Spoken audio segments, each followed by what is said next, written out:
Assalamualaikum.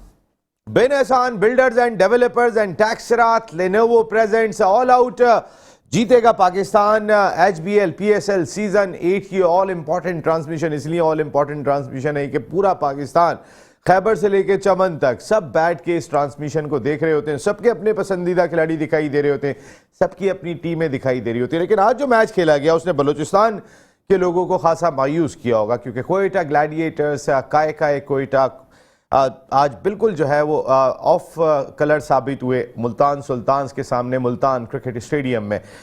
जिस तरीके से मैच खेला गया था 5 फरवरी को, जो मुकाबला था कोयटा ग्लैडिएटर्स और पेशावर ज़ल्मी का जो कोयटा में हुआ था, उसमें ज़बरदस्त मैच देखने को मिला था। बलूचिस्तान के शायकीन का एक जोश खरोश कोयटा ग्लैडिएटर्स की टीम के साथ था। लेकिन पिछले 3 सालों से अगर हम देखते हैं तो कोयटा ग्लैडिएटर्स की टीम उस तरीके से परफॉर्म नहीं कर पाई, और इस बार बहुत सारी एक्सपेक्टेशन चौथे एडिशन की चैंपियन टीम कोयटा ग्लैडिएटर्स के साथ दिखाई देती हैं। दूसरी जानिब अगर 2021 की चैंपियन मुल्तान सुल्तान्स की बात कर लें तो आज एहसानुल्लाह ने एक ऐसा स्पेल किया कि जिसने कोयटा ग्लैडिएटर्स की बैटिंग को बिल्कुल ज़मीन बोस कर दिया था। जो उनका स्पेल था कि एक वक्त ये भी था कि 2.4 ओवर्स में उन्होंने सिर्फ 3 रन देकर 5 विकेटें हासिल की थी। उसके अंदर कई टॉप क्लास बैट्समैनों की विकेटें भी शामिल थी, जिसमें जैसन रॉय की विकेट भी उन्होंने ली थी, उमर अकमल को भी उन्होंने आउट किया था, इफ्तिखार को भी उन्होंने LBW किया था। तो उस लिहाज से अगर देखा जाए तो एहसानुल्लाह का वो स्पेल इस मैच का टर्निंग पॉइंट था। यह इस मैच की एक बड़ी हाईलाइट थी जो उन्होंने आज 5 विकेटें ली थी, और यही वजह है कि कोयटा ग्लैडिएटर्स की टीम अपने 20 ओवर्स भी नहीं खेल सकी और वो 110 रन बना सकी 18.5 ओवर्स में। जैसन रॉय 27 रन के साथ टॉप बैट्समैन थे, तो 22 रन मोहम्मद हसनैन ने अगर नीचे से स्कोर नहीं किए होते तो शायद आज कोयटा की टीम 100 रन भी नहीं बना पाती।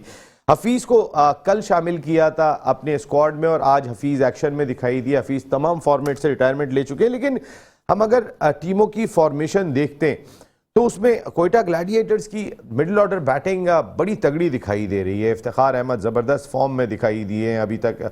इफ्ती मानिया, इस वक्त हर तरफ इफ्ती मानिया का चर्चा दिखाई देता है, जो आज पहली गेंद पे आउट हो गए।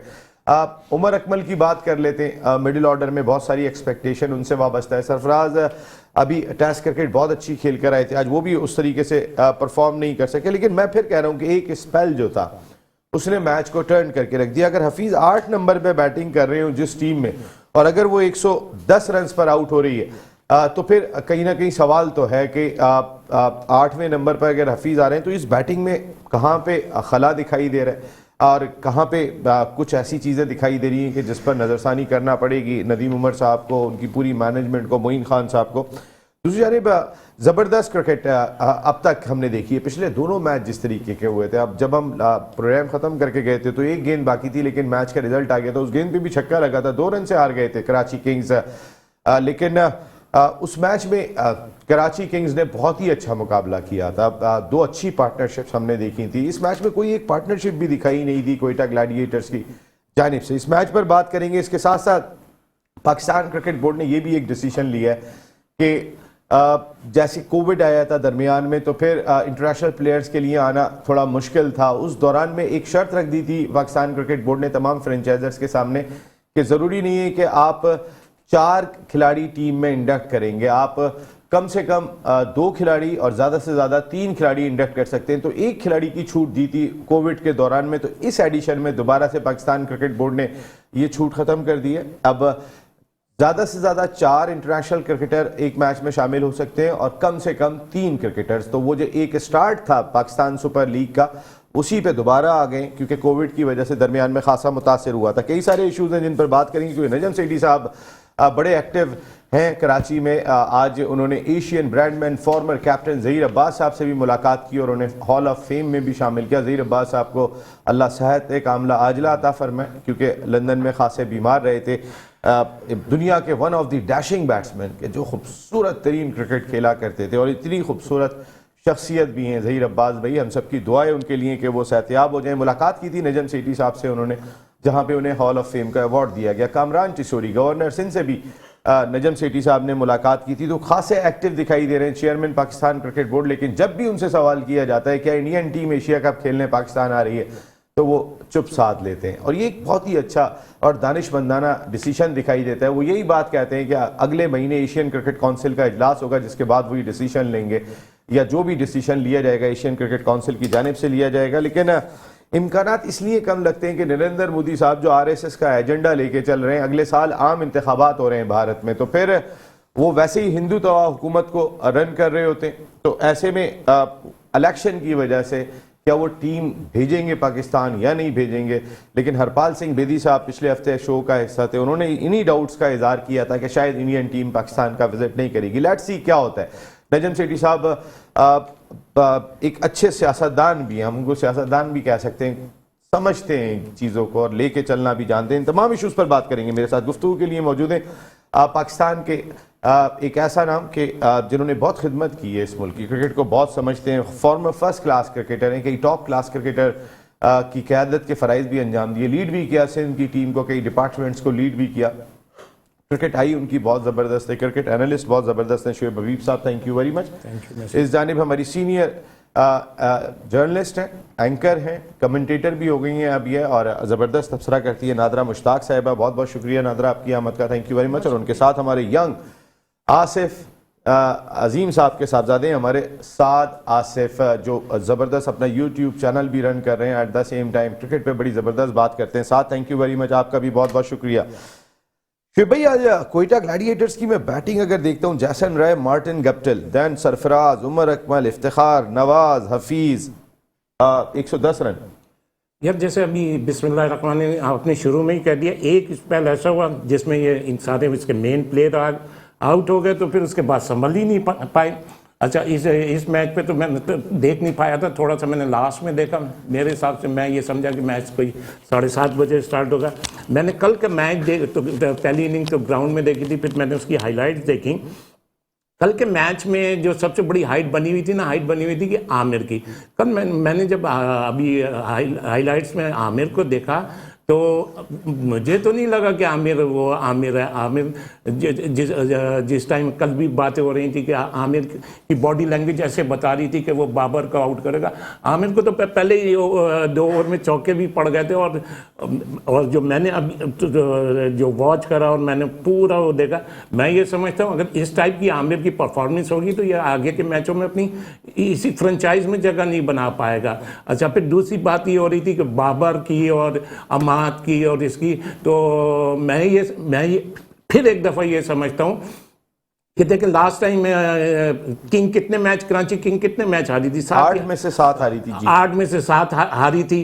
अच्छा, अब फिर कल स्टार्ट में ही हार गई, तो मेरे को तो ये लगता है कि ये बाबर के लिए गुड लक साइन है, क्योंकि देखिए उसने छोड़ते उसने रन्स भी करे, उसने मैच भी जीता। अच्छा, फिर दूसरी चीज़ आप ये देखें कि रिजवान ने कराची किंग को छोड़ा, आज वो छोड़ने के फौरन बाद T20 का वर्ल्ड कप बेस्ट बैट्समैन बना। अच्छा, और फिर जहाँ तक ये बात आती है तो मैं ये समझता हूँ कि पिशावर ज़ल्मी में आने से बाबर को बहुत एडवांटेज होगा। कल मैंने उसकी जो बॉलिंग देखी, उसकी बॉडी लैंग्वेज देखी, उसको सबसे बड़ा एडवांटेज होगा सहमी का। सहमी वो कप्तान है जिसने 2 वर्ल्ड टाइटल जीते थे, तो मेरे ख्याल में तो बाबर तो खुश होगा कराची किंग छोड़ने का। जिस तरीके की स्टोरियां चल रही थी ना कि कराची किंग के प्लेयर नहीं चाहते, ये नहीं चाहते, तो मैं ये समझता हूं कि आमिर को तो बहुत मेहनत करनी पड़ेगी, बहुत मेहनत करनी पड़ेगी। शोएब भाई, अभी मैं आता हूं कि कल जो पिच थी उसके ऊपर ये रन भी कम लग रहे थे, 200 रन जिस तरीके से 4 आउट होने के बाद भी इमाद वसीम और शोएब मलिक लेके चल रहे थे। लेकिन T20 क्रिकेट में ऐसी ही पिचेस मिलेंगी। शोएब भाई का बात बिल्कुल ठीक है कि हाई स्कोरिंग मैचेस मोस्टली होते हैं, तो आमिर को अपनी इंप्रूवमेंट लानी पड़ेगी, खुद को इन पिचेस के हिसाब से भी एडजस्ट करना पड़ेगा कि लाइन और लेंथ उनकी क्या होनी चाहिए और किस जगह लेके चलना है। नादरा, आज बिल्कुल कोयटा ग्लैडिएटर्स ऑफ कलर साबित हुए। बिल्कुल बड़ा शॉकिंग मुझे लगा कि जैसे शोएब भाई ने बताया कि टाइम एकदम चेंज हुआ। 6 बजे मैच शुरू हो गया, मैंने भी मैच उस वक्त देखना शुरू किया। मैच का भी टाइम बदला, कोयटा ग्लैडिएटर्स का भी एकदम टाइम बदला, एकदम से टाइम बदल गया। जाहिर सी बात है, आप बलूचिस्तान में एग्जीबिशन मैच खेला, वो बहुत ही ज्यादा स्पार्कलिंग था, सबको बहुत ज्यादा पसंद आया। लेकिन अब हमने देखा कि इफ्तिखार जो है, जो कि एक हीरो बन के सामने आए थे, 6 बॉलों पे 6 छक्के, और यहाँ पर एक बॉल पे भी एक छक्का तो क्या एक रन भी नहीं बना पाए, तो ये बड़ा अनफॉर्चुनेट रहा उनके लिए, ना सिर्फ उनके लिए बल्कि सभी सिवाय जैसन रॉय के या फिर मोहम्मद हसनैन की मैं दाद दूंगी कि उन्होंने कम से कम 22 रन जोड़े, कुछ ना कुछ दाड़गिली की। और बाकी जो है मोहम्मद हफीज, आप तो कल कह रहे थे मोहम्मद हफीज खेलेंगे नहीं आज उनको रेस्ट दिया जाएगा, एक्सपेक्ट कर रहे थे आप कि भाई आप परसों टीम में शामिल हुए, तमाम फॉर्मेट से क्रिकेट छोड़ चुके, लेकिन मैं जब बाकी टीम देख रहा था उसमें भी बात करेंगे, एक्सपेक्ट यही किया जा रहा था कि शायद शामिल नहीं करेंगे, कुछ तो प्रैक्टिस करें टीम के साथ देन मैच खेलें। सही, लेकिन मोहम्मद हफीज चूंकि एक रिफाइंड हैं और काफ़ी एक्सपीरियंस्ड हैं, सीजन प्लेयर जिसे आप कह सकते हैं, तो उनके लिए प्रैक्टिस करना या बैठना इतना मायने नहीं रखता होगा, क्योंकि खेलते आ रहे हैं एक अरसे से और उनका तजुर्बा जो है ना वो बहुत ज़्यादा काउंट होता है। हमने उसको देखा जब वो स्ट्राइक रोटेट नहीं कर रहे थे, उन्होंने फिर अपने पार्टनर को बोला जो लास्ट के ओवर्स थे कि मैं ही स्ट्राइक पर रहूंगा, तो ये बड़ी उनका वाइज डिसीजन था जिसकी वजह से उन्होंने रन्स बनाए, 18 रन्स बनाए 14 गेंदों पर, लेकिन बहरहाल कुछ ना कुछ करके गए हैं। बाकी तो डबल फिगर्स में बहुत कम दाखिल हुए, तो ये बहुत ही ज्यादा अलमिया लगा आज कोयटा ग्लैडिएटर्स का, जबकि ऐसा कोई ड्यू फैक्टर भी नजर नहीं आ रहा था कि बहुत ज्यादा ड्यू हो और नहीं रन्स हो पाए या आउटफील्ड बिल्कुल स्लो हो, ऐसा भी कुछ नहीं था। तो इनको भी देखना पड़ेगा, लेकिन मुल्तान सुल्तान की मैं जरूर दाद दूंगी। फर्स्ट गेम में बहुत होपफुल थी मैं कि जीतेगा, लेकिन उसमें नहीं जीत सके। जहां पर मैं देखती हूँ कि मोहम्मद रिजवान थोड़े से उनके अंदर लूप होल्स आते हैं, वहीं पर वो ओवरकम करते हैं, बाउंस बैक करते हैं, तो ये बहुत ज्यादा पॉजिटिव साइन है एज अ कैप्टन और एज अ प्लेयर, वो रीढ़ की हड्डी साबित होते हैं और आज भी उन्होंने कर दिखाया। बिल्कुल सही बात है, आज उन्होंने लीडरशिप बहुत जबरदस्त की, खासकर जो बॉलिंग चेंजेस थी वो भी बड़ी अच्छी दिखाई दी थी। साथ कोयटा ग्लैडिएटर्स आज जो क्या कमी लगी, क्या चीज़ थी, मैं एहसानुल्लाह पे तो आके अभी बात करता हूँ, लेकिन ओवरऑल ज़ाहिर है इतनी बड़ी बैटिंग खेल रही है, 8 नंबर पे हफीज़ बैटिंग करने के लिए आ रहे हैं और टीम 110 रन पे आउट, ये होता है क्रिकेट में, ऐसा नहीं है कि वो पहली दफ़ा हो रहा है, लेकिन कोई टीम पहला मैच खेल रही है उसका अपना प्रेशर होता है। देखिए बिस्मिल्लाहिर्रहमानिर्रहीम, एक्सपेक्टेशंस तो बिल्कुल भी नहीं थी इस तरह की कोयटा से, क्योंकि जेसन रॉय है one of the best players, one of the T20 best players in the world, और मार्टिन गुप्ता ने आज एहसानुल्लाह का दिन था और जिस तरह उन्होंने एग्जीबिशन मैच में परफॉर्मेंसेस दी थी अंडर सरफराज अहमद, वो आज नहीं दिखा पाए। प्लस पहला मैच PSL सीज़न 8 का पहला मैच मुल्तान सुल्तान जो कि अपने घर में हारा था, तो मैं ये समझता हूँ कि वो उन्होंने कमबैक किया और वो इसी पर्सपेक्टिव से आए थे कि आज हमने हर हाल में जीत के जाना है। इस पर्सपेक्टिव से तो आए थे, हर टीम में, ये तो कोयटा भी इसी सोच के साथ ही नहीं, घर में पहला सीजन का पहला मैच, वो पहला मैच भी जीतते रह गए थे अगेंस्ट, 1 रन से मैच हारे अगेंस्ट कलंदर्स। तो मुल्तान सुल्तान की टीम में एक डेप्थ, अगर दोनों टीमों की बैटिंग को जरा एक नज़र शुएब भाई जायजा लेते हैं, तो मैं अगर मुल्तान सुल्तान की बैटिंग देखता हूँ उसमें डेविड मिलर, कैलन पोलार्ड, खुशदिल शाह, रेली रोजो, 4 वो बैट्समैन आ रहे हैं कि जो दुनिया भर में T20 क्रिकेट में अपना एक मकाम रखते हैं, जो तेज खेलने की भी सलाहियत रखते हैं। देन उनके टॉप ऑर्डर में शान मसूद और मोहम्मद रिजवान जो बारी को लेके भी चलते हैं। इसकी बिल्कुल अगेंस्ट दिखाई दे रही है कोयटा की बैटिंग, जहाँ जैसन रॉय और मार्टिन गप्टिल ऊपर आ रहे हैं, जबकि नीचे सारे पाकिस्तान के बैट्समैन, ज़ाहिर एक आपको खिलाना है तो बंगल जई खेल रहे होते हैं, emerging player, then Sarfaraz, Umar Akmal, Iftikhar Ahmed, Nawaz, Hafeez, इन दोनों बैटिंग्स को किस तरह आप कंपेयर करेंगे? देखिए, मैंने पिछले लास्ट 2 प्रोग्रामों में क्या बोला कि मुल्तान सुल्तान की जो बैटिंग है बहुत स्ट्रॉन्ग है, और इसकी दूसरी चीज़ ये कि जो अभी कोयटा के साथ हुआ, मैं भी कल बोला था कि ये एक अच्छा मैच होगा, तो ये कोई ऐसी चीज़ नहीं है, ये ऐसी कोई परेशानी की बात नहीं है, एक आध मैच में ऐसा हो जाता है। वो एक स्पेल हुआ है, वो जिसको कहते हैं ना 8-10 गेंदें हो गई उस पर वो नहीं कर सके सर्वाइव। अच्छा, अब जहाँ तक दूसरी जैसे इफ्तिखार है, इफ्तिखार आप ये देखें बैट स्टार्टर है, अगर ये अर्ली आउट हो जाता है तो हो जाता है। अच्छा, फिर जो कोयटा की बैटिंग है, कोयटा की बैटिंग सरफराज के अलावा इस टाइप की है, खड़े हो गए तो रन्स होंगे, अदरवाइज इनको प्रॉब्लम ही रहेगी। लेकिन इस मैच में ये है कि आउट क्लास एहसान का स्पेल हुआ है। अच्छा, और अगर इनके इसी परफॉर्मेंस से ये बच्चा गेन करता है तो ये भी पाकिस्तान के लिए अच्छा गुड लक साइन होगा। एहसान पे अभी मैं आके बात करता हूँ, एहसान पे जरूर बात करें, क्योंकि ये 150 के करीब बॉल कर रहे हैं, 150 की रफ्तार से बॉल कर रहे थे एहसान, ये एक सबसे बड़ा साइन था कि इतना पेस भी है, जगह पर भी गेन कर रहे थे। नादरा, जैसन रॉय, मार्टिन गप्टिल भी अब अपनी जो प्राइम है वो गुजार चुके हैं। इसी तरीके से हफीज को देखें, उमर अकमल भी एक ऐसे प्लेयर है कि अभी तक उन्होंने कोई बहुत ज्यादा डोमेस्टिक क्रिकेट में रन किए, लेकिन डोमेस्टिक में और इस क्रिकेट में एक फर्क दिखाई देता है। मार्टिन गप्टिल, उमर अकमल और हफीज, ये तीन ऐसे एलिमेंट आ जाते हैं। फिर बंगल जई दरमियान में आते हैं कि अभी ज़ाहिर है वो इमर्जिंग प्लेयर है। फिर सरफराज बारी को लेके चलने वाले बैट्समैन है। थोड़ा सा कुछ कहीं ना कहीं थोड़ा ओल्ड फैक्टर इस टीम में दिखाई दे रहा है। देखिए, ओल्ड इज गोल्ड कहा तो जाता है, लेकिन यहाँ पर थोड़ा सा मुझे लगता है कि जैसे क्रिकेट टेस्ट थोड़ी खेल रहे हैं लेकिन मार्टिन गप्टिल को थोड़ा सा शायद क्योंकि आए हैं टीम के अंदर, थोड़ा सा टाइम लगता है। ये नहीं कि एकदम से आए और फौरन ही अपनी performance they the, sometime up and down हो जाता है। रही बात सरफराज की भी आपने की, मुझे तो थोड़ा सा बैटिंग ऑर्डर में थोड़ा सा लग रहा था कि शायद सरफराज जो है अगर शफल कर देते, अपनी जगह पर इफ्तिखार को भेज देते, या फिर मोहम्मद हफीज को आपने 8वें पे खिलाया है, थोड़ा सा खुद पीछे जाते तो शायद थोड़ा सा डिफरेंट हो जाता सिनेरियो। मुझे ऐसा फील होता है कि बैटिंग ऑर्डर में थोड़े से लूपहोल्स रहे जिसकी वजह से सही तौर पे परफॉर्मेंस नहीं, या तो ये कि बैटिंग ऑर्डर वो वाला रहता जो कि आप बलूचिस्तान में खेलकर आए हैं, लेकिन बैटिंग ऑर्डर बहुत ज्यादा इंपॉर्टेंट होता है।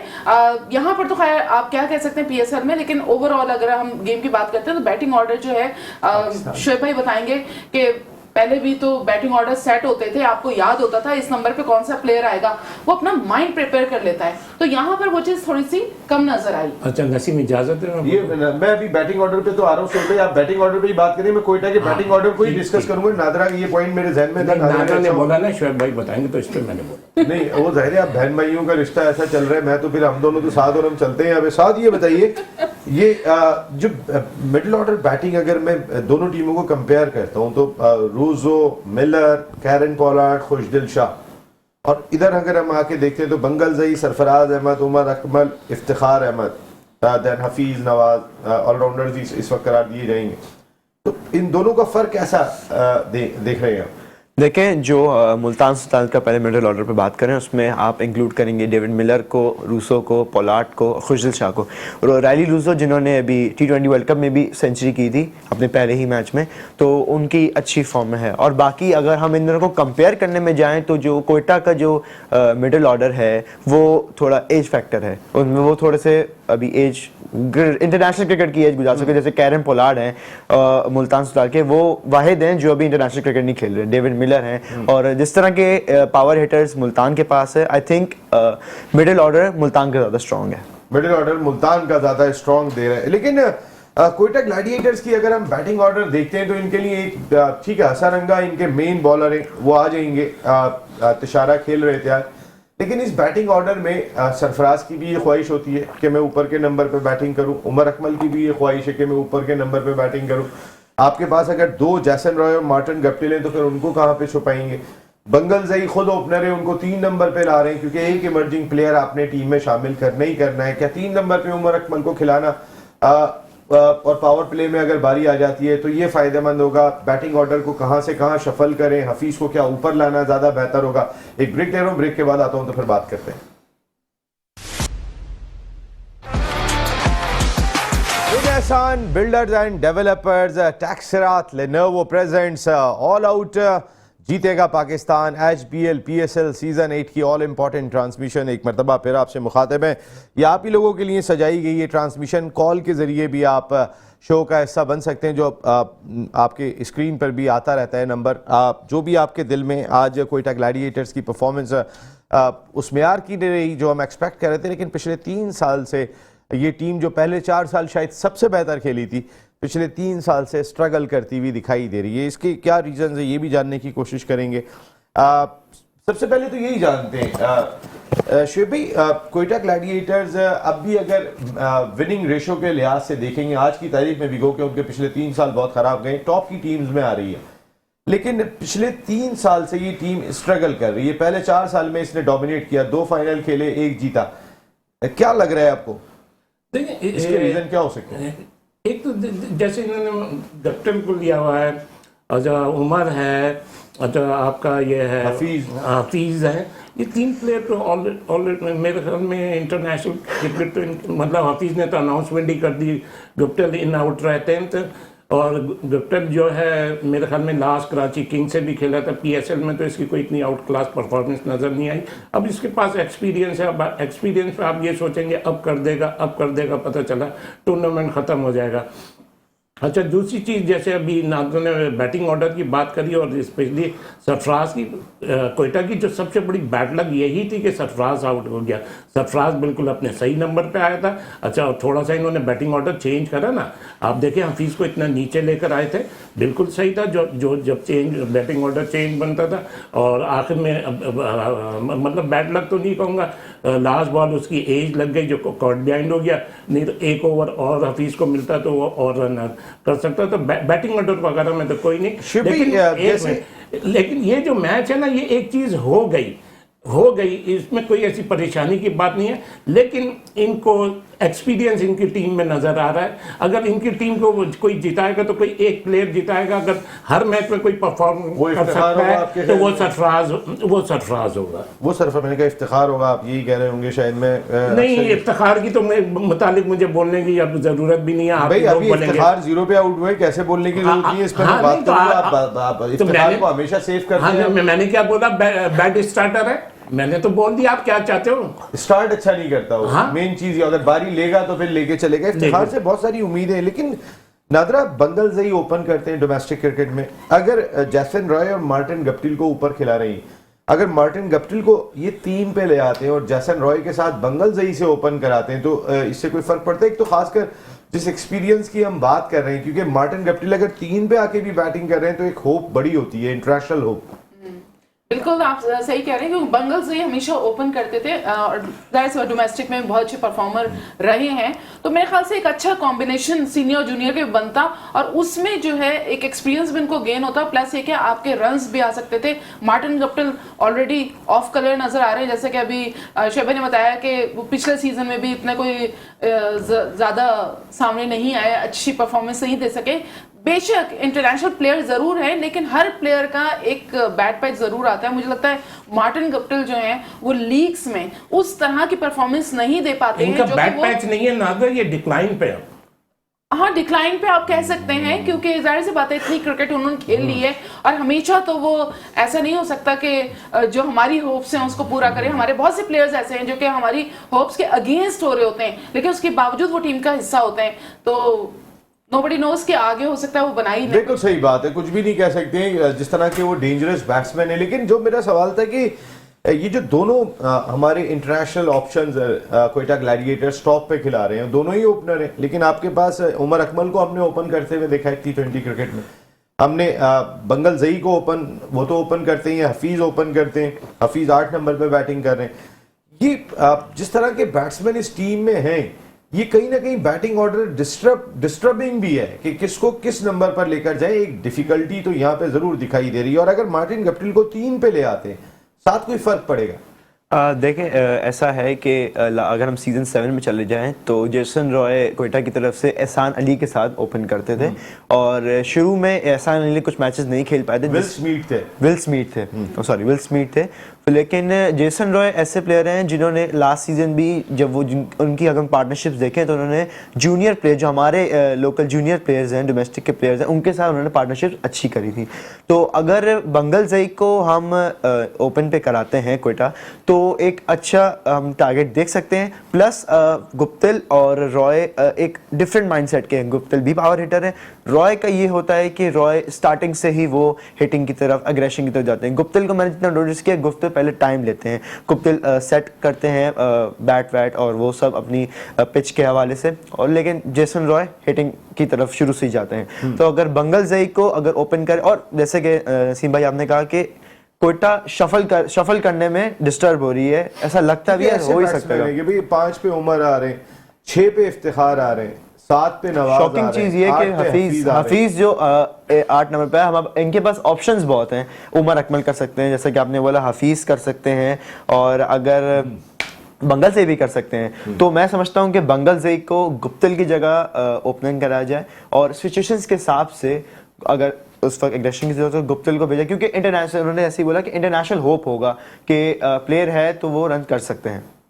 हाँ प्लेयर है तो वो रन कर सकते हैं। शोएब भाई यही मेरा भी आपसे सवाल था कि क्या ओपनिंग डिपार्टमेंट को चेंज करें। मार्टिन का जितना एक्सपीरियंस है वो कराची किंग्स से भी जो है वो 3 नंबर पर ही बैटिंग कर रहे थे। ऐसा नहीं है कि पिछले पीएसएल में उन्होंने नहीं की थी जब शर्जील और बाबर आजम ओपन कर रहे थे, ओपनर वो नहीं जाते थे। तो एक तो आपको बंगल जई का जो नंबर है इमर्जिंग प्लेयर है वो अपने नंबर पे आ जाता है, और उमर अकमल को अगर ये थोड़ा सा ऊपर लाते हैं, उसको थोड़ा सा मौका मिले थोड़ा खुल के खेलने का, क्योंकि उमर की कुछ बैटिंग आपने भी बड़ी तारीफ की थी कि उमर बहुत अच्छा खेल रहा है डोमेस्टिक क्रिकेट में। आपने हमारे शोज में आके भी बताया था कि बहुत अच्छी बैटिंग कर रहा है, क्लीन हिटिंग कर रहा है। तो अगर ऊपर लेकर आते हैं उमर अकमल जैसा पोटेंशियल तो फर्क पड़ रहा है। यार देखेंगे बंगलदेश की और ये जो विप्टल की बात हो रही है इसमें हो सकता है, अदरवाइज कोई ऐसी परेशानी की बात नहीं है। ये तो एक मैच हुआ है और एक मत कहते हैं ना एकदम यूनिक सी चीज हो गई। एक ही ओवर में 2 ओवर में 2 या 4 आउट हो गए। अभी इतनी परेशानी की बात थोड़ी, अभी तो 9 मैच है। मैं तो सिर्फ और सिर्फ आपके एक्सपीरियंस से मैं अपने एक्सपीरियंस पे यही तो बता रहा हूँ, ये कोई ऐसी चीज नहीं है इसमें कोई इतनी कोई मतलब आप चीर फाड़ शुरू कर दें। पहला मैच था, एक चीज हो गई। अब चीर फाड़ नहीं कर रहे शोएब भाई, डिस्कस कर रहे हैं। हाँ मैं भी डिस्कस ही कर रहा हूँ, मैं यही बता रहा हूँ। अब जैसे कि कोई ऐसी परेशानी की बात नहीं है, ये पहला मैच है, ये सब चीज़ होती है। अब ये हो गई। हाँ ये है कि थोड़ा थोड़ा सारे अब इंशाल्लाह ताला ये रन्स करेंगे, हो जाएंगे। मेरे अपने हिसाब से कोई ये ऐसी परेशानी की बात नहीं है। मैं इसलिए कह रहा था कि बंगल सही, मैं भी इसीलिए बता रहा हूँ जी। सुन तो नहीं, आप या तो नीचे मुंह करके देखते रहे और बढ़ते रहे, तो फिर मैं आप पढ़ते रहे, आपको नहीं फेस कर पाऊंगा ना, मैं इसलिए आपको नहीं देख रहा। मुझे मेरी तरफ तो देखे, मुझसे तो क्या बात करें। करूंगा आपको देख के। अच्छा शोएब भाई, जो सवाल मेरा ये था कि सरफराज और बंगल जई 2 ऐसे एलिमेंट हैं कि ज़ाहिर 20 ही ओवर होते हैं, आपके पास ज्यादा ओवर नहीं होते। देन उमर अकमल और इफ्तिखार, ये इनको बैटिंग कम करने को मिल रही है। अगर इस लाइनअप के अंदर हम देखें इस मैच में क्या बैटिंग क्या कम करने को मिल रही है। वो पहली गेंद पे आया, आउट हो गया, इतने ओवर्स बचे हुए थे, वो आउट हो गया, तो कौन सी बैटिंग करने को कम मिल रही है। एक चीज हो गई, मेरे अपने क्रिकेट एक्सपीरियंस में ये नहीं है कि अभी से आप ऑपरेशन शुरू कर दें। अभी तो इस टूर्नामेंट स्टार्ट हुआ है, पहला मैच है, थोड़ा सा टाइम लगता है, ओवरसीज प्लेयरों को भी थोड़ा सा टाइम लगेगा। इनके यहाँ ये है कि कुछ इनके 3-4 प्लेयर ऐसे हैं जिनकी इंटरनेशनल की भूख खत्म हो चुकी है। अच्छा, और ये चल कि मैं स्पेशली इसलिए बोलूंगा, आप उठा के देख लें, ये 2 या 3 पीएसएल खेला है, उसकी परफॉर्म नहीं हुई है। तो अब ये जो की बात कर रहे हैं, इसको ओपन कर दें और ये चीजें मेरे हिसाब से कोई ऐसी ऊपर नीचे कर सकते हैं। अच्छा, इनका स्पिन डिपार्टमेंट भी अगर हम देखते हैं, फिर उसके बाद हम आते हैं बाकी उस पर भी। नवाज के अलावा अगर हम देख रहे हैं तो स्पिन डिपार्टमेंट में इफ्तिखार से गेंद कराना पड़ रही है, इन्हें हफीज से गेंद कराना पड़ रही है उन्हें। बाकी इनके फास्ट बॉलिंग ऑप्शन हसरंगा इनके नहीं है, जो दुनिया के इस वक्त लीडिंग बॉलर है, जो अभी आना है जिन्होंने। देखिए नसीम, अभी इस मैच में तो आप 110 रन थे। अच्छा, कहाँ नवाज से गेंद कराने, इस मैच को तो इनको चाहिए भूल जाए। अब जो अपना वो कर लें और ये गेंदे तो करेंगे। अब हाँ, ये चीज़ ज़रूर है कि नवाज वगैरह को सीरियस लेना पड़ेगा, इन्हें रन्स करने पड़ेंगे। और अब मेरे ख्याल में नवाज पे तो जिस तरीके से कल वो खेला है, अमाद ने अपने आप को फिट रखा, 1-1, 2-2, 3-3 आउट करा और रन्स करता रहा, तो नवाज के लिए तो तलवार है। आप तो कह रहे थे अम्माद को नवाज को सही खिलाया है, अम्माद को बाहर किया, आज आप कह रहे हैं कि अम्माद तलवार बन गया एक ही दिन में। दो धारी तलवार बन गया एक दिन पहले इनके लिए। वो कुछ भी नहीं था कि नवाज को खिलाया अम्माद की जगह, तो वो ज्यादा अच्छा फैसला था। कल तक आपको ये लग रहा था, आज एकदम से चेंज हो गया, इतना बड़ा यूं। हाँ, मेरे को बोलने का मौका देंगे। मैंने कल भी क्या बोला कि उसके पहले तो आप लोग ये बता देंगे अगर उस टाइम नवाज खेला क्या गलत खेला। अम्माद की जगह उस वक्त खेला था, तो मैं अभी भी कह रहा हूँ गलत खेला था, क्योंकि अम्माद जिस तरह की क्रिकेट खेल रहे थे, साथ क्या ख्याल है तो उस वक्त जो नया गेंद करके दे रहे थे, क्या गलत क्या? आप सवाल मुझसे करके उस बच्चे के पास चले गए। आप ही ने कहा ना क्या वो गलत खेला, तो मैं इनसे पूछ लेता हूँ उस वक्त जो खेला वो सही खेला या गलत खेला। साथ सबसे पहले आप जरा ब्रेक पे जाऊंगा, एक बच्चे से जरा पूछ लो जी। नवाज, देखिए जी, इमाद और नवाज में एक तो दोनों ही ऑलराउंडर है। इमाद ऐसा हमारे पास प्लेयर है जो हमारे साथ हमारी इनिंग्स ओपन कर सकता है बॉलिंग से। हम लोग पिच से देख सकते हैं कि अगर स्पिन पिच है तो हम लोग इमाद से ओपन करा सकते हैं, और उस वक्त नवाज का खेलना थोड़ा डाउटफुल था। बिल्कुल ठीक है। नादरा, मैं 1 मिनट जरा, एक कॉलर आ गए, जरा उनसे बात करते हैं। जी अस्सलाम वालेकुम। कौन जरा अपनी टेलीविजन का वॉल्यूम कम कीजिएगा और इनका वॉल्यूम भी खोलिएगा जो हमसे बात कर रहे हैं। जी कौन सा, आप कहां से बात कर रहे हैं?